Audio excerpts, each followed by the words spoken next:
So Akbar, thank you so much for being with us again. दो चार चीज़ें रह गई थी जो लोगों ने मुझे comments किए थे, तो I wanted to talk to you about. First of all, what I do you have hope to say people like the about? first one. Yes, they did. There has been very good number of views और comments भी आए थे, तो कुछ और चीज़ें पूछ सकते हो. Quickly, what is your view about inclusivity in Canadian society? So generally, जितनी भी immigration dependent societies हैं, they have some level of inclusivity. लेकिन Canada is exceptional in that manner. हमें कोई inclusivity का issue नहीं feel हुआ, चाहे वो religion हो, चाहे वो language हो, चाहे from where we are coming from, कोई issue नहीं हुआ. So मेरा customs से सबसे पहले रब्ता हुआ, उसके बाद मेरा इमिग्रेशन से हुआ, फिर मेरा पुलिस से हुआ, फिर मेरा टैक्स से हुआ, जितने सरकारी इदारे हैं उन सब से हुआ. You don't feel that you are outside this place. और उसके बाद जनरल है, आपकी दुकान जा रहे हैं, ग्रोसरीज ले रहे हैं, रोड पे चल रहे हैं, No discrimination as no such. Discrimination, बहुत वेलकमिंग है, बहुत इंक्लूसिव है. उसकी कई वजूहत हैं. एक तो जनरली वो, जैसे मैंने कहा था, एम्पैथेटिक हैं, फेयर हैं, अच्छे हैं. और दूसरा ये because the population is ageing, so they need more people who are productive, who are paying tax वगैरह, तो they welcome it. और So you just have to be truthful. अगर आपसे गलती भी हो गई है ना, आप सच सच बताएं कि मुझसे गलती हो गई है, गाड़ी का एक्सीडेंट हो गया, right. यू एडमिट आपसे हुआ है, कुछ बहुत very very inclusive as compare to some other countries like US, like UK, like Australia. काफ़ी बेहतर इंक्लूसिविटी. So अभी लास्ट में जो एक चीज़ तुमने जिक्र किया टैक्सेशन, सो हाउ डज वहाँ पे कितनी टैक्सेशन है for a normal person and what kinds of taxes for normal people जो नौकरी करते हैं या ट्रेड्समैन हैं, and how is the cost of living, what are the bigger components? तो cost of living, I'll answer the second part first. Sure. Cost of living post covid बहुत बढ़ गई है, और उसमें जो सबसे बड़ा शेयर है वो हाउसिंग कॉस्ट का है. Housing cost, living cost, and then your vehicle and insurance, rent rent या मॉर्गेज. या मॉर्गेज, अगर आप रेंट पे रहते हैं तो वो बहुत बढ़ गई है, और वो डायरेक्टली प्रोपोर्शनल है विद इंटरेस्ट रेट. मिसाल के तौर पे पहले रेट चल रहा था 3 साल पहले, प्राइम -1, प्राइम था 2.5, अब चल रहा है प्राइम -0.5, प्राइम इज अराउंड 6. वो तो एक्सपोनेंशियली बढ़ गए लोगों के. नए मॉर्गेजेस लेना तो बहुत ही मुश्किल है. 3-4 गुना हो गया. हाँ, लेकिन वो जो आपकी मॉर्गेज है वो 3-4 गुना नहीं बढ़ती है, लेकिन वो फिर भी 50% बढ़ जाती है. लेट्स से 50% बढ़ गई है. तो कॉस्ट ऑफ लिविंग, अगर आप ओन करते हैं तो मॉर्गेजेस बहुत बढ़ गई है, और नेचुरली जब किसी ने अगर रेंट पे भी देना है, मॉर्गेज कवर करना है, तो रेंट्स भी बहुत बढ़ गए. एक तो वो एलिमेंट है. दूसरा आपका जनरल ग्रोसरीज हैं, फ्यूल हैं, and your insurances etcetera generally flat हो, एक्सेप्ट फॉर ग्रोसरीज, क्योंकि वो इन्फ्लेशन का इम्पैक्ट उसके ऊपर भी आया. तो ग्लोबल वेस्ट ने पोस्ट कोविड एक बहुत बुरा इन्फ्लेशनरी पीरियड देखा है, विच हैज़ रिटर्न आफ्टर से 20 to 25 ईयर्स. उससे पहले ये था. तो इन्फ्लेशनरी प्रेशर्स हैं, चीज़ें महंगी हुई है, कॉस्ट ऑफ लिविंग बढ़ गई, कॉस्ट ऑफ लिविंग बढ़ गई, कितना? इजीली 20-25% कॉस्ट ऑफ लिविंग बढ़ गई in the last 3 years. In the last 3 years. और फ्यूल ऊपर नीचे होता रहता है, which is also a big component. So अगर रिपोर्ट हो रहा है इन्फ्लेशन इस वक्त लेट्स से 3.5%, जस्ट अंडर 3.2%, उसमें से अगर हम हाउसिंग निकाल दें, non housing led inflation is 1.67%. आधा इम्पैक्ट जो है वो हाउसिंग का था, तो वो सबसे बड़ा है. दूसरे टैक्सेस की बात की आपने, उसमें थोड़ी सी एक बुरी चीज़ भी है, वो ये कि there indirect taxes. So everything has an HST GST, हर चीज़ पे HST GST लगता है. Fuel, groceries, whatever, everything that, every service, every product that you buy. और बट जनरल इनकम टैक्सेस हैं वो टीयर्ड है, डिपेंड करता है. There is an exempted limit, उसके बाद जैसे जैसे आप टीयर में ऊपर जाते रहते हैं, तो it can go as high as deducted at source about 42-43%. फिर naturally you can get some refund. तो on an average anybody, the C-level people, they're paying about 35% taxes from their direct income. And then indirect पे of course capital gains tax है, property खरीदी बेची जो भी capital gain tax होगा. And then corporations have their own taxes. So it is a tax heavy country. आधे पैसे आपके टैक्स में चले जाते हैं. So much so, what my experience is, and you know that also, my daughter तुम्हारे पास रहती है, उसको कैशबैक मिल जाता है टैक्स का, बड़ी खुश होती है, बिकॉज उसका सोर्स पे कट जाता है, लेकिन वो जो एग्जेम्प्टेड पोर्शन होता है कैटेगरी में, तो it's a very good thing, but everybody वो चाहे आवरली भी काम कर रही होती है बट उसका टैक्स कटता है, so that is one of the things जो यहाँ पे लोग नहीं काटते और अवॉइड कर देते हैं। नहीं, टैक्स काटना कंपलसरी है, फिर उसके बाद वो एग्जैक्टली। रिफंड जमा कराती है साल के एंड में, तो जो उसको मिलना होता है वो मिल जाता है। थर्ड थिंग, ये सारी वेस्ट में ही है और मैं ये जानना चाहूँगा कि वहाँ पे ये एंटी मुस्लिम जो नैरेटिव एक क्रिएट हुआ हुआ एक सॉर्ट ऑफ एक है narrative, you know that, so how is Canada that way and how are people dealing with Muslims generally? I would be wrong if I से कि नहीं है, बट डिफरेंट है या कम है, इतना नहीं है जितना यूएस में है या अब यूरोप में बढ़ रहा है। तो आई वुड से कि एंटी मुस्लिम या हेट क्राइम टाइप कोई प्रिवेलेंट ऑन योर फेस नहीं है। Naturally there are lobbies working everywhere, तो वो एंटी मुस्लिम लॉबीज भी काम कर रही होंगी और कर रही होती हैं, लेकिन कोई बहुत ऑन योर फेस नहीं है और बहुत कोई ऐसा नहीं होता कि कोई एंटी मुस्लिम प्रोटेस्ट इंटरेक्शंस में तुम्हें फील नहीं होता लोगों को कि they have this discrimination against? नहीं, इंटरेक्शन पे बिल्कुल फील नहीं होता, लेकिन पीपल हैव एक्सपीरियंस, ऐसी बात नहीं है। जो लोग स्कार्फ पहनते हैं, रेस्टोरेंट जाते हैं, वो कहते हैं कि यार वो there was some issue with me being Muslim and appearing to be Muslim, otherwise दूसरे लोगों से डिफरेंट तरह से बात कर रहे थे। है छोटी पॉकेट्स में कुछ लोग हैं, पॉपुलेशन बहुत कम है, उस कम पॉपुलेशन का एक छोटा सा हिस्सा अगर एंटी मुस्लिम या उससे नहीं समझता है, एक्सट्रीम व्यू है, तो वो है, बट कोई बहुत ज़्यादा नहीं। मैंने और मेरी फैमिली ने, अल्लाह का शुक्र है, अभी तक कभी एंटी मुस्लिम या एंटी पाकिस्तानी रेसिज्म फील नहीं किया है। रिलेटेड क्वेश्चन और उसको जनरलाइज थोड़ा सा करते हैं, ये रिलीजियस कितने हैं वहाँ पे? रिलीजियोसिटी के हिसाब से how much do they follow religion themselves? दूसरा ये कि जो चीज़ हमने नोट की है, and correct me if I am wrong, यहाँ से जो लोग जाते हैं या तो ठीक है जो बीच में होते हैं वो भी होते हैं, या बिल्कुल आउट होते हैं, या बिल्कुल ही रिलीजियस हो जाते हैं कि वो इस्लामिक सेंटर जा रहे हैं ऑल दैट। सो एक तो वो बताओ कि हमारी कम्युनिटी में ये दो एक्सट्रीम्स होते हैं नहीं होते, या ये गलत बात है, और दूसरा कि वहाँ के लोग कितने रिलीजियस हैं? तो जनरली तो the biggest religion in Canada is Christianity, तो वो I would say there medium religious, meaning के अपने सारे त्यौहार वो मनाते हैं और करते हैं।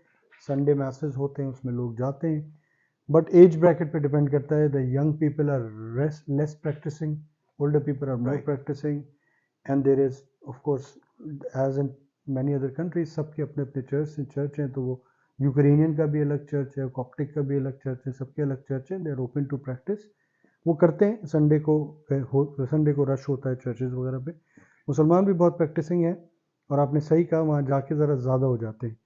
उसकी वजह ये है कि पाकिस्तान में रहते हुए तो कुछ तरबियत या कुछ चीज़ें आपको वैसे ही मिल रही होती हैं सिस्टम के साथ।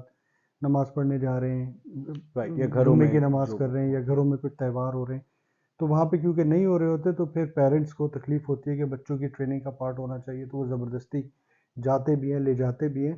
तो ये बात ठीक है कि थोड़े से ज़्यादा हो जाते हैं, लेकिन रियली वहाँ पे किसी के पास टाइम नहीं है कि वो फंडामेंटलिस्ट हो जाए। ओके। जो भी आता है करता है, वो सब चीज़ें रात में होती है, नौकरी करके आ रहे होते हैं, थके हुए होते हैं, अपना शौक पूरा कर रहे होते हैं तो ऐसी कोई अपनी। प्रायोरिटी नहीं है कि वो ज़्यादा रिलीजन का, जस्ट एज अ प्रैक्टिस जो नॉर्मल है। ओके। बेसिकली थोड़ा सा जस्ट टू ऐड, जो लोग रिटायर हो रहे होते हैं ना, उनको रिटायरमेंट के बाद ये मशगला मिल जाता है। मेरे यहाँ पे भी होता है। हाँ, कि वो मस्जिद या दूसरी अपनी जो भी इस्लामी एक्टिविटीज़ हैं, वो उसमें ज़्यादा इन्वॉल्व हो जाते हैं, वॉलंटियर करने लगते हैं वगैरह। जो लोग नौकरियां करते हैं उनके पास कम टाइम होता है। सो नेक्स्ट क्वेश्चन है इसके, पाकिस्तानी जो यहाँ से जाते हैं, ऑब्वियसली डिफरेंट कैटेगरीज होती हैं, डिफरेंट एज ग्रुप्स होते हैं, बट नॉर्मली कौन सी किस तरह की नौकरियाँ मिलती हैं या करते हैं? और ये भी बताना कि जैसे लोगों को आइडिया होगा, बट यू शुड एलैबोरेट कि वहाँ के हर चीज़ की अपनी सर्टिफिकेशन वगैरह भी चाहिए होती है, स्टार्टिंग फ्रॉम लो। अगर उसी ट्रेड में या बिजनेस में आप जा रहे हैं, या जॉब में जो आप यहाँ पे भी करते रहें, लेकिन वहाँ के लिए स्पेशलाइजेशन करनी होती है, वन पार्ट। और दूसरा जो ट्रेड्समैन जैसे तुमने बताया था, वो जो काम करते हैं, वो किस किस्म के काम होते हैं नॉर्मली आफ्टर लैंडिंग? ऑलराइट, जो आपकी प्रोफेशनल लाइफ है, लेट्स से आप बैंकर थे, आप इंजीनियर थे, आप डॉक्टर थे, उनका एक डिफरेंट सिस्टम है, और स्टूडेंट आता है और वो ट्रेड्समैन बनता है या ट्रेड्समैन, उसका थोड़ा सा डिफरेंट सिस्टम है।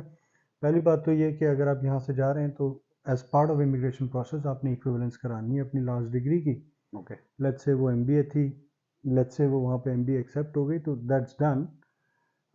लेकिन प्रोफेशनल एजुकेशन में स्पेशली डॉक्टर्स डेंटिस्ट वगैरह का डिफरेंट प्रोसेस है. They have to pass those necessary exams, okay. Study local for authority के. लोकल अथॉरिटी के, और वो इक्विवेलेंस वहाँ पे करनी है. Same for engineers and trades में सर्टिफिकेशन बहुत ज़रूरी है. हालांकि अनसर्टिफाइड ट्रेड्समैन भी छोटे मोटे काम कर रहे होते हैं, लेकिन अगर आपने कोई इलेक्ट्रिक का काम करवाना है, it's best to get it done from a certified electrician who issues your certificate for the work that they have done. इसी तरह गैस का कोई काम कराना है. बाकी जो रेगुलर ट्रेड्स हैं, प्लम्बिंग है, कारपेंट्री वगैरह है, पेंट चेंट कराना है, उसमें कोई सर्टिफिकेशन की ज़रूरत नहीं होती. वो आके कर जाते हैं because they are not technically life threatening कि वो शॉर्ट सर्किट हो जाएगा, ये गैस का चूल्हा फट जाएगा वगैरह टाइप नहीं होते. सो ट्रेड्स, पाकिस्तानी जो ट्रेड्स में हर ट्रेड में इन्वॉल्व है. रेनोवेशन का काम बहुत पाकिस्तानी वहाँ जाके अपर फिक्सर्स घर रेनोवेट करने का करते हैं, तो उसमें से जितने अनसर्टिफाइड काम होते हैं वो खुद कर लेते हैं.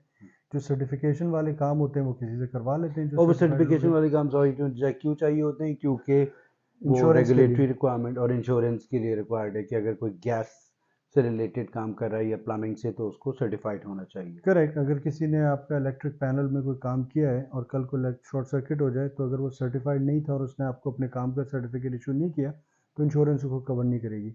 और सर्टिफिकेट ऐसे नहीं इशू होता, टाउन का सर्वेयर आके चीज़ें देख के ओके करता है, फिर टाउन इशू करता है सर्टिफिकेट, तो वो ज़रूरी होता है.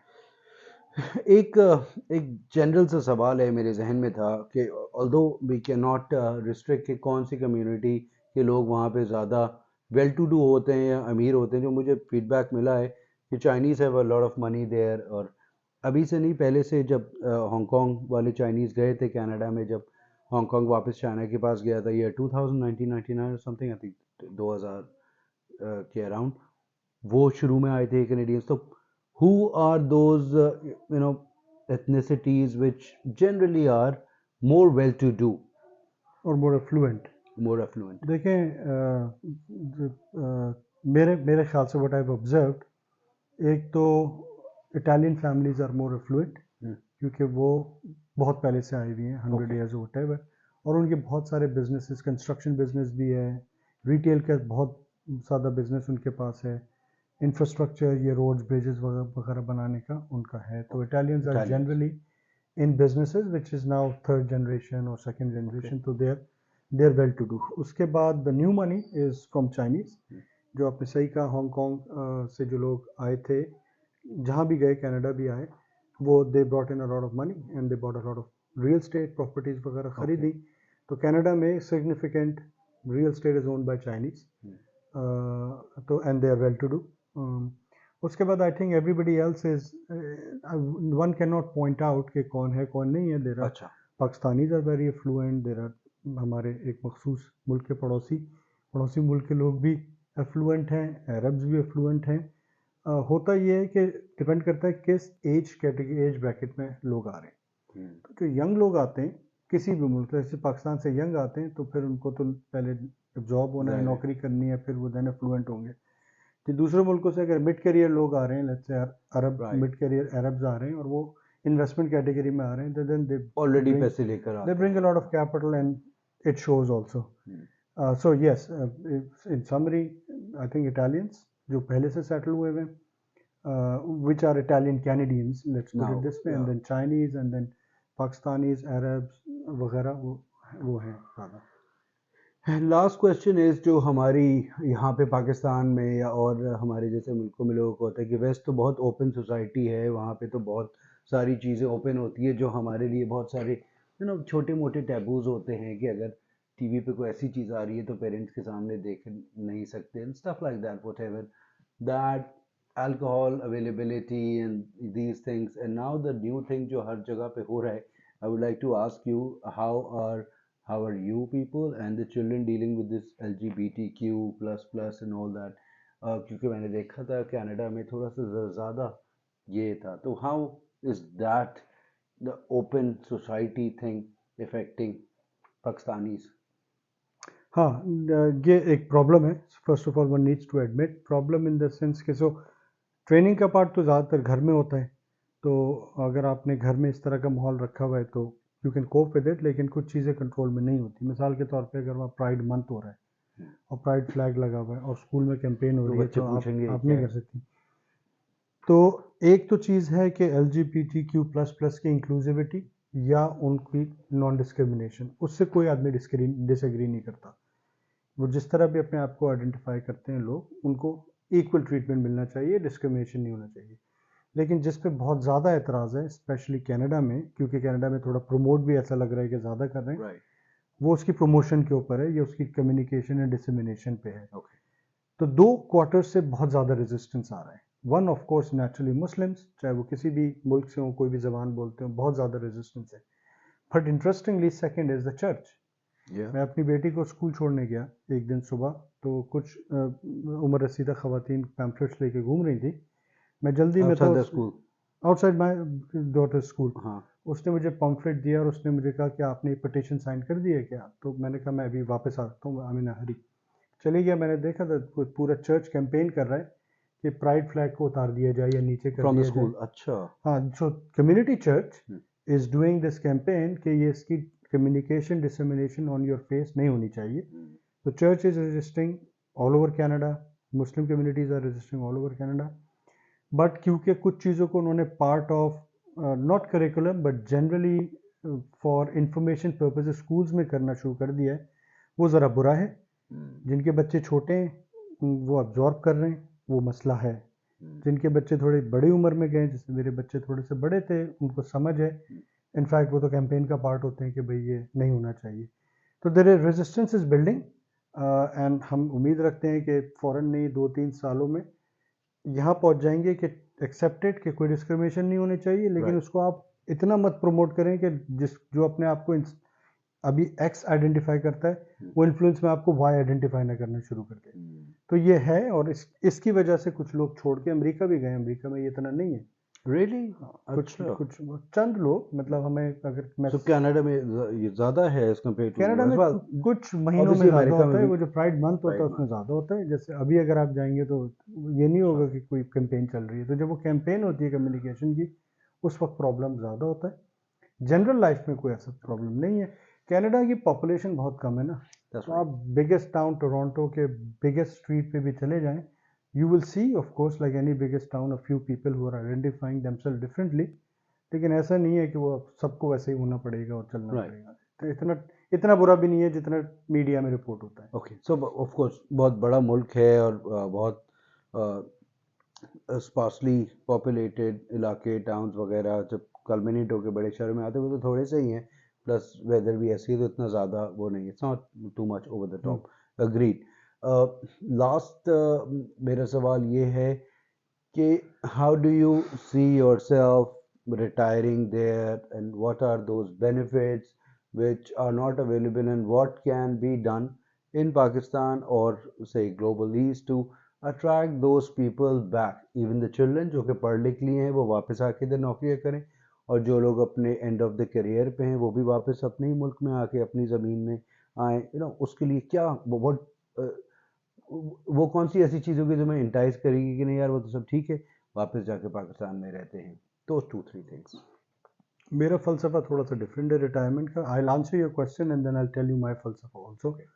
मेरे ख्याल से अगर कोई पाकिस्तानी ये सोचे कि मैं वापस पाकिस्तान आके रिटायर हो जाता हूँ, नॉन रेजिडेंट पाकिस्तानी, तो उसको हेल्थ केयर नंबर वन चाहिए कि वो एक्सेसिबल हो और लो कॉस्ट हो। चाहे वो इंश्योरेंस बेस्ड हो या खुद पे कर रहे हैं, वो हेल्थ केयर, क्योंकि उस रिटायरिंग एज पे हेल्थ केयर की, हेल्थ केयर। कनाडा में इट्स फ्री, और at least a great level of basic health care is free. दूसरा, जुडिशल सिस्टम। ये नहीं हो सकता कि आपने एक ज़मीन खरीदी 30 साल पहले, अब आप आके यहाँ रिटायर हो रहे हैं, उस पर कब्जा हुआ हुआ है और फिर आप छुटा ही नहीं पा रहे और आप मर गए इस चक्कर में।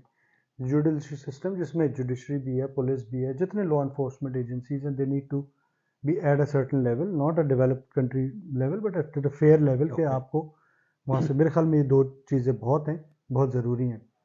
लेकिन जो मैंने समझा है, सीखा है, रिटायरमेंट का फ़लसफ़ा ये है कि आदमी वहाँ रिटायर होता है जहाँ उसके बच्चे होते हैं।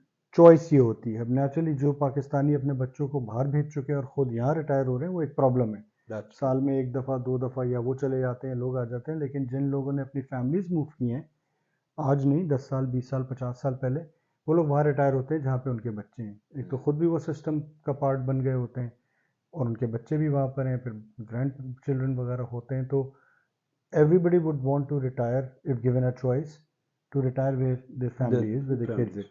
लेकिन to return, as I've told you, दो तीन चीज़ें ये बहुत So you have ज़रूरी to हैं. attract those kids You or have to attract the kids young ताकि people to parents भी come back. वापस आएं. हाँ. So that's about it, Akbar. Thank you so much again. Look forward to seeing you again very soon. Uh, Thank yeah, you. Thanks a and lot. Thanks for the time. Hope you and your viewers like a different perspective, fair, balanced perspective. I'm sure. And Pakistan is great. Pakistan always Zindabad. Of course, of course. We'll make it better, inshallah. So I hope you guys like this short episode also. फिर इंशाल्लाह बहुत जल्द मुलाकात होगी. And as Akbar said, lastly, Pakistan Zindabad.